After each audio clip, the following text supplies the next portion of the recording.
All right, let's talk about something huge. Something that for so many people feels like this massive, unclimbable mountain English fluency. We're going to reframe that whole challenge today. Forget the endless drills. We're talking about a smarter, way more effective path to the top. And we're going to start at the bottom with a feeling I bet you know all too well. I mean, does that sound familiar? I wish I could speak like that. It's this thought that just echoes, right?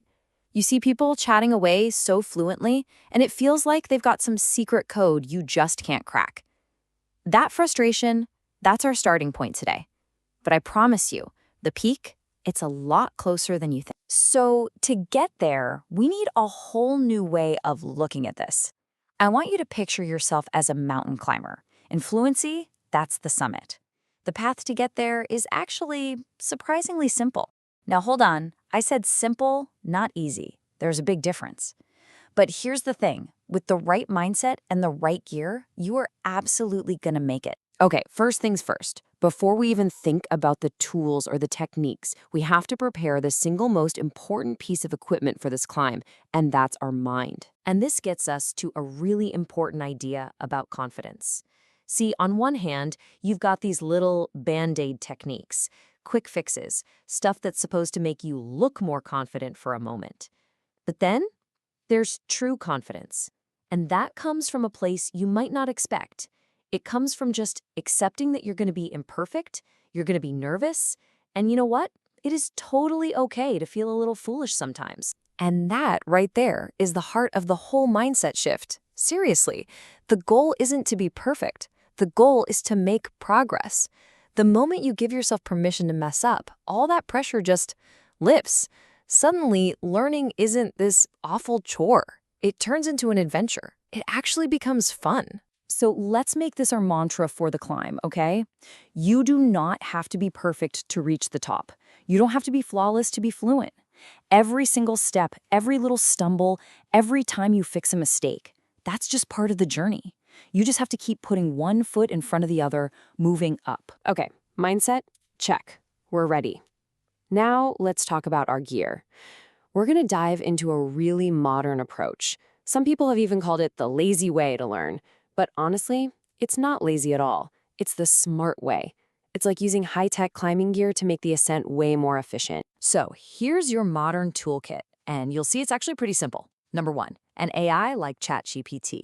Think of it as your personal, tireless practice partner who's available 24/7. Number two, a translator, just for quick checks to keep you moving.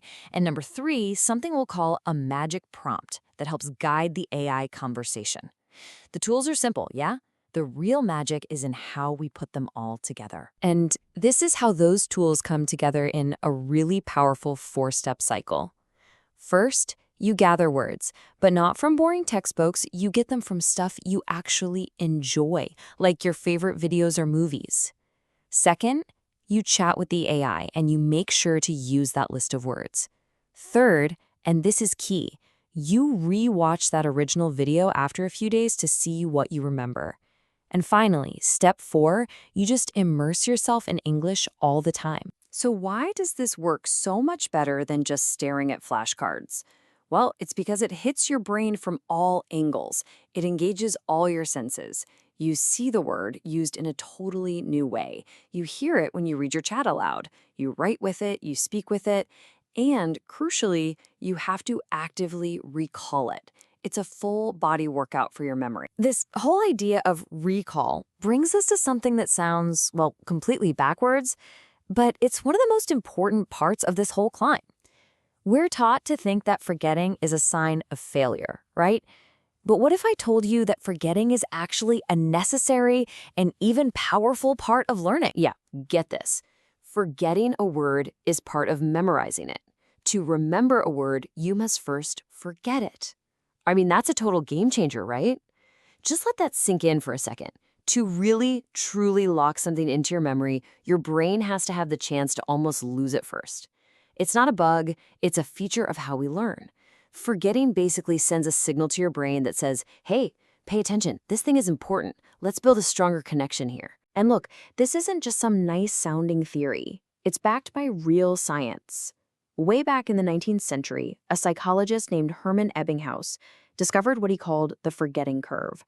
And what it shows is that every time you struggle to remember a word, and then you succeed, that memory gets way stronger. The forgetting process slows way down. That struggle, that's not failure. That's your brain doing the heavy lifting. Here's a great way to think about it. Imagine a brand new memory is like a tiny, faint path in the woods. The first time you learn a word, you barely leave a footprint. But every time you have to work to recall it, every time you almost forget it and then remember, it's like you're walking that path again and again, stamping it down, clearing the brush, until it becomes this wide, clear road your brain can travel down without even thinking. So, okay, we've got our mind right. We've packed our high-tech gear. We even understand the weird terrain of memory and forgetting. So what does it actually feel like at the top? What happens when we finally reach the summit of Mount Fluency? And this is maybe the biggest realization of the entire climb. The summit, it isn't a finish line. It's not some certificate you get to hang on your wall. The real peak is reaching that point where you can just live your life in the language, where you can keep on climbing, keep on exploring, just by being immersed in it every day. So what does that actually look like day to day? It means you're watching movies and you're not constantly hitting pause. You're reading books and articles that you're genuinely interested in. You're chatting with people. You might even find yourself just thinking in English. The whole method just becomes your lifestyle. You're not studying English anymore. You're just using English to live your life and explore the world. Because in the end, climbing Mount Fluency was never just about memorizing vocabulary, was it? It's about unlocking entirely new worlds. So now you have the map. You've got the best gear. The only question left is, what new worlds are you gonna explore first?